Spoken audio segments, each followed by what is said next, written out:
আল্লাহ রাব্বুল আলামিন জানায় দিলেন, ইন্নাহু ইয়ালামুল জাহরা ওয়া মা ইয়াখফা।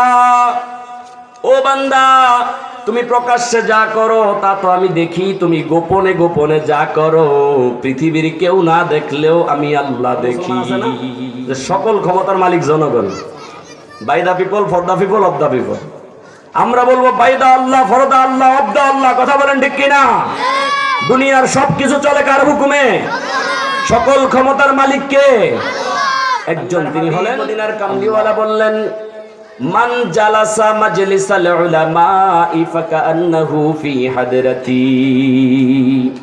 ও উম্মত, শুনে নাও, বুঝে নাও, আমার বর্তমানে আমি চলে যাওয়ার পরে যদি তোমরা কোনো আলেমের দরগাহে আসো, তাদের মজলিসে বসো, তোমরা যেন আমি মুহাম্মাদের মজলিসে বসলে। সুবহানাল্লাহ। শুধু তাই নয়, মান সাফা আলিমান ফাকান্নাহু সাফাহানি। যদি তোমরা আমার বর্তমানে আমার আলেমের সাথে মুসাফাহা মুআনাকা করো, আমি নবীর সাথেই মুসাফাহা মুআনাকা করা হয়ে যাবে। সুবহানাল্লাহ। তোমরা যেন আমি নবীর সাথেই মুসাফাহা করলে। আল্লাযীনা ইউমিনুনা বিল গায়ব। ও বান্দা বান্দিরা, তোমরা পরিপূর্ণভাবে আমি আল্লাহ রাব্বুল আলামিনকে বিশ্বাস করো, পরকালকে বিশ্বাস করো, ঈমানটাকে খাঁটি করো। ঈমানকে মজবুত করার জন্য বলা হয়েছে। আজকে মুসলমানের ঈমান, আমার রাসূল সাল্লাল্লাহু আলাইহি সাল্লামকে কটাক্ষ করা হয়, গালি দেওয়া হয়, মুসলমান ঘর থেকে বের হয় না। এমন মুসলমান আছে না নাই? ঈমান অপূর্ণ ঈমান। আজকে আমার কোরআনকে অবমাননা করা হয়, মুসলমান ঘর থেকে বের হয় না। এমন মুসলমান আছে না নাই? মুর্দা ঈমান। আজকে হজ যাকাত নিয়ে কটাক্ষ করা হয়, নামাজ নিয়ে কটাক্ষ করা হয়, নবীর মেয়ে ফাতেমাতুজ জোহরা রাদিয়াল্লাহু তাআলা আনহুকে নিয়ে কটাক্ষ করা হয়। এদেশের মুসলমান জাগ্রত হয় না, ঈমান তৈরি হয় না। আমাদের ঈমান, আমরা ঈমানে মুফাসসালে পড়েছি আমানতু বিল্লাহ। সর্বপ্রথম ঈমান হলো আল্লাহকে বিশ্বাস করা। আমরা কি আল্লাহকে দেখছি? কেউ দেখি নাই। আমানতু বিল্লাহ, আমরা আল্লাহকে বিশ্বাস করব। ওয়া মালাইকাতিহি, ফেরেশতাকে দেখছিনি। দুই কাঁধে যে দুই ফেরেশতা আছে, কেউ দেখছেন? কিরামান, বলেন না। আলোচনার লোকে যদি মিল না থাকে বলে তো করবেন বানায়া কই। কিরামান কাতিবিন, দুই ফেরেশতা আছে। একদিনও দেখছেন আপনারা? না দেখে বিশ্বাস করেছি। কথা বলেন ঠিক কিনা? আল্লাহ বলেছেন, আল্লাযীনা ইউমিনুনা বিল গায়ব। অদৃশ্য, না দেখে দেখে বিশ্বাস করলে ওটাই হলো পরিশুদ্ধ ঈমান। কথা বলেন ঠিক কিনা? ওয়া মালাইকাতিহি ওয়া কুতুবিহি ওয়া রুসুলিহি ওয়াল ইয়াউমিল আখির। হাসরের ময়দানে কি হবে আমরা কেউ জানি না। কেউ জানি? হাসরের ময়দানে কি হইতেছে, কি চলতেছে কেউ দেখছেন কোনোদিন? কিন্তু আমরা বিশ্বাস করছি জাহান্নাম আছে, শাস্তি আছে, আযাব আছে। কথা বলেন ঠিক কিনা? ওয়াল ইয়াউমিল আখির ওয়াল কদরি খায়রিহি ওয়া শাররিহি মিনাল্লাহি তাআলা। বান্দা যেখানে সবচেয়ে বড় ভুল করে, ওয়াল কদরি খায়রিহি ওয়া শাররিহি মিনাল্লাহি তাআলা, ভালো মন্দ যা কিছু হয় কার পক্ষ থেকে হয় বলেন? মিনাল্লাহি তাআলা, আল্লাহর পক্ষ থেকে হয়। ভালো মন্দ যা কিছু হয় কার পক্ষ থেকে হয়? তাআলা। ওয়াল বাসি বাদাল মাউত, আমরা যে মৃত্যুবরণ করব, আবার পরকালীন জিন্দেগিতে উঠব, বিশ্বাস হয় কিনা? বিশ্বাস করতে হবে। পরকালীন জিন্দেগি আছে, বিশ্বাস করতে হবে। আমি এই বিষয়টাই নিয়েছিলাম, ঈমান, আমল, আখিরাত। আবার বলেন, ঈমান, আমল। সর্বপ্রথম কি? ঈমান। সর্বপ্রথম কি? ঈমান। ঈমান কাকে বলে মুসলমান? আজকে তো মুসলমানের ঈমান কচু পাতার পানির মতো। কচু পাতা দেখছেন তো? কচু পাতার মধ্যে পানি থাকে? কচু পাতার মধ্যে পানি থাকে? যদিও আপনি রাখার চেষ্টা করেন, সুযোগ পাইলেই ফুরুত, সুযোগ পাইলেই কি কচু পাতার পানি পড়ে যায়। ঠিক আমাদের ঈমানের ওই অবস্থা। মুসলমান এশারের নামাজ পড়ে ঘুমাইছে, ঘুমানোর আগে দুধ খেয়ে ঘুমাইছে, রাত্রে 12টা বাজে পেট খারাপ হয়ে গেছে।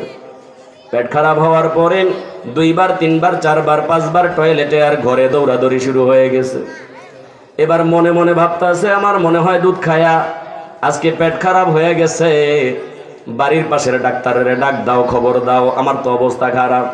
ডাক্তার রাতের বেলা ঘুম থেকে উঠা এসে ওষুধ দিল, ওষুধ খায়া ভালো হয়ে গেল। ভালো হওয়ার পরে ফজরের নামাজ তো পড়লই না, নাকটাই না ঘুমাইছে, কারণ সারা রাত তো সে ঘুমায় নাই, ফজরের নামাজ না পড়ে ঘুমাইছে। ঘুম থেকে ওইটা দোকানের সামনে যায়া এলাকার মানুষের সাথে গপ মারতাছে, ভাইরে ভাই কালকে দুধ খাইয়া আমার অবস্থা যায় অবস্থা, বাড়ির পাশের ডাক্তার যদি না থাকতো আজকে আমার জানাজা পড়া লাগতো। এমন মুসলমান আছে না নাই? আপনি বলেন এই সকল ক্ষমতার মালিক কে? এই রোগ কি দুধ দিতে পারে? দুধের কোনো ক্ষমতা আছে? দুধের কি কোনো ক্ষমতা আছে? সকল ক্ষমতার মালিক কে? এটা কি বিশ্বাস করেন? কিন্তু আপনারা তো কোন যে জনগণ সকল ক্ষমতার মালিক। এমন মুসলমান আছে না যে সকল ক্ষমতার মালিক জনগণ? By the people, for the people, of the people. আমরা বলবো by the Allah, for the Allah, of the Allah. কথা বলেন ঠিক কিনা? দুনিয়ার সবকিছু চলে কার হুকুমে? সকল ক্ষমতার মালিক কে? একজন, তিনি হলেন আল্লাহ। এবার দারুণ নদওয়ায় সিদ্ধান্ত হলো যে মুহাম্মদ সাল্লাল্লাহু আলাইহি সাল্লামের মাথাটা দারুণ নদওয়ায় এনে দিতে পারবে তাকে 100 উট পুরস্কার দেওয়া হবে। নাউজুবিল্লাহ। দারুণ নদওয়ায় বৈঠক হয়ে গেছে, কেউ দাঁড়ায় না। হযরত ওমর দাঁড়ায় বললেন, হযরত ওমর তখন মুসলমান হননি, তিনি দাঁড়ায় বললেন আমি পারবো, আমি মুহাম্মদের মাথা এনে এই দারুণ নদওয়ায় উপস্থিত করাবো। বিশাল লম্বা ঘটনা। হযরত ওমর নাঙ্গা তলোয়ার নিয়ে, খোলা তলোয়ার নিয়ে রওনা হলেন। পথিমধ্যে খবর আসলো, ও ওমর তুমি যেই মুহাম্মদের মাথা আনতে যাইতেছো ওই মুহাম্মদের ধর্ম গ্রহণ করে তোমার বোন আত্মসমর্পণ করে মুসলমান হয়ে গেছে। সুবহানাল্লাহ। হযরত ওমর তখন বললেন, ও ভাই যদি তোমার কথাই সত্যি হয় আগে এই তলোয়ার দিয়ে আমার বোনকে হত্যা করব, এরপরে মুহাম্মদের মাথা নিয়ে আমি দারুণ নদওয়ায় হাজির করব। নাঙ্গা তলোয়ার নিয়ে গেলেন, বোনের কাছে গিয়ে বললেন, ও বোন তুমি নাকি মুসলমান হয়ে গেছো, তাড়াতাড়ি এই ধর্ম থেকে বেরিয়ে আসো। বোন ফাতেমা বললেন, আমি কেন বেরিয়ে আসবো? আমি সত্য ধর্ম গ্রহণ করেছি, তুমিও সত্য ধর্ম গ্রহণ করো। বোন ফাতেমা বললেন, ভাই তুমি যেই বাবার সন্তান আমিও সেই বাবার সন্তান, তুমি যেই মায়ের গর্ভ থেকে এসেছো আমি বোন ফাতেমাও সেই মায়ের গর্ভ থেকে এসেছি। আজকে যদি তুমি আমাকে মারতে মারতে টুকরো টুকরো করে ফেলো তবুও আমি মুহাম্মদের ধর্ম ত্যাগ করবো না। সুবহান। নাঙ্গা তলোয়ার, খোলা তলোয়ার সামনে, মাত্র একদিনের ঈমান।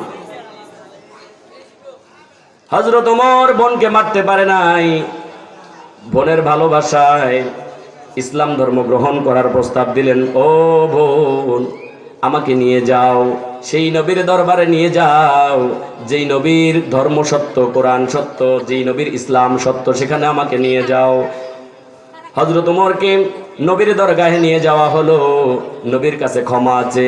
হযরত ওমর বললেন, নবী গো আমি ভুল করে ফেলেছি, আমাকে মুসলমান বানায়া নেন আর আমাকে পড়ায়া দেন লা ইলাহা ইল্লাল্লাহু মুহাম্মাদুর রাসূলুল্লাহ। সবাই একটু জিকির করি, লা ইলাহা ইল্লাল্লাহ। আল্লাহ রাব্বুল আলামিন জানায়া দিলেন, ইন্নাহু ইয়ালামুল জাহরা ওয়া মা ইয়াখফা।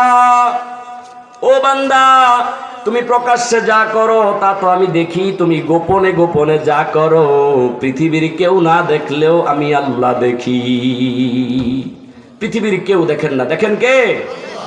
এই একীন, এই বিশ্বাস অন্তরে রাখতে হবে, তাহলে বোঝা যাবে যে পরিশুদ্ধ ঈমান আপনার রয়েছে। ঈমানের পরে আমাদের সর্বপ্রথম কাজ কি? আমল। সর্বপ্রথম কাজ কি? ওয়ায়ুকিমুনাস সালাহ। এরপরে আল্লাহ বললেন নামাজ আদায় করো। এরপর কি বললেন? নামাজ। নামাজের কথা আসছে। আজকে মুসলমান দেখানোর জন্য নামাজ পড়ে, আল্লাহর জন্য নামাজ পড়ে না। এরকম মুসলমান আছে না নাই? হজ করে দুনিয়ার মানুষকে দেখানোর জন্য, অমুকে হাজী সাহেব বলবে, অমুকে গাজী সাহেব বলবে, এজন্য হজ করতে যায়, এমন মুসলমান আছে না নাই? এক হাজী সাহেব এলাকার সব মুসল্লি করে দাওয়াত দিছে, আমার বাড়িতে দাওয়াত, আসেন আসেন। এবার ইমাম সাহেব যখন আসছে, ছেলেরে ডাক দিয়ে কইতেছে, এ কুদ্দুস আমি যে সপ্তমবারে হজে গিয়ে যে জানামাজটা আনছি ওটা হুজুরের বিছায়া দে। কথা কি বুঝতে পারছেন? মানে সে 7 বার হজ করছে, এটা এলাকার মানুষকে জানায় দেব। এই যে 7 বার হজ করছেন, এটা কি গোপন রাখার বিষয় না প্রকাশ করার বিষয়? গোপন। আজকের মানুষ, এমন মানুষের সমাজে আছে, নামের আগে যদি হাজী সাহেব না লেখে ওই মাহফিল পর্যন্ত বন্ধ হয়ে যায়। এমন আছে না নাই? ওই অনুষ্ঠান বন্ধ হয়ে যায় আলহাজ যদি না লেখা হয়। আপনার আগে আলহাজ লেখার জন্য আপনি হজে গেছেন, কই থেকে হজ করে আসছেন? মুলাদি থেকে। মুসলমান ইমানদার মনে রাখতে হবে তার হজ কবুল হয়। বলছিলাম যদি আমি একনিষ্ঠভাবে আল্লাহর জন্য আমল করব, নামাজ পড়ব, রোজা রাখবো, হজ করব, যাকাত দিব, কার জন্য? আল্লাহ রাব্বুল আলামিন জানায় দিলেন, ইন্না সলাতি ওয়া নুসুকি ওয়া মাহইয়ায়া ওয়া মামাতি লিল্লাহি রাব্বিল মিলায়া কই না তো কবেন তো সব বানায়া কই। আল্লাহ রাব্বুল আলামিন জানায় দিলেন, বান্দা তোমার নামাজ, তোমার যাকাত, তোমার কুরবানি, তোমার মরণ, তোমার জীবন সব কিছু কার জন্য? আল্লাহর জন্য। আমরা ইবাদত করব, বন্দেগী করব, কার জন্য? আল্লাহ রাব্বুল আলামিনকে প্রশ্ন করেন, আল্লাহ ঈমান তো আনলাম, এবার আমল করতেছি, ইবাদত করতেছি, আমাদের কি লাভ হবে? আল্লাহ রাব্বুল আলামিন কোরআনের মধ্যে জানায় দিলেন, ফাদখুলি ফি ইবাদি ওয়াদখুলি জান্নাতি। ও বান্দা, তুমি যদি আমার ইবাদতের মধ্যে ঢুকো, আমি আল্লাহ তোমাকে 10টা পৃথিবীর মতো একটা জান্নাত দান করব।